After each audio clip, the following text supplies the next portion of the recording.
Balita naman po sa lalawigan mga kapatid. Isang sundalong sugatan matapos ang engkwentro ng militar kontra New People's Army sa Pilar, Abra. Nangyari ang bakbakan habang nagsasagawa ng operasyon ng 50th Infantry Battalion sa barangay Nagkanasan. Pawang miyembro ng NPA North Abra Guerrilla Field Committee ang nakaengkwentro ng puwersa ng militar.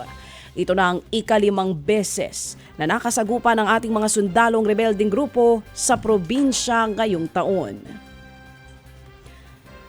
Patay ang isang mangingisda matapos malunod sa Mati City, Davao Oriental. Narecover ng Philippine Coast Guard ang labi ng biktima nitong weekend.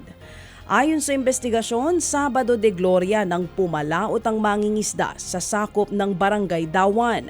Pero nalunod siya matapos mawala ng balanse dahil sa malakas na hangin at alon. Samantala, nadiskubre naman ang 2 bangkay na sinimento at sinilid sa loob ng drum sa Labo, Camarines Norte. Ayon sa pulisya, nakatanggap sila ng ulat mula sa mga mangingisda matapos matagpuan ang naturang mga drum sa ilog. Ulo na lang ng 2 biktima ang makikita sa loob ng mga drum. Inaalam pa ng mga otoridad kung sino ang nasa likod ng nasabing krimen.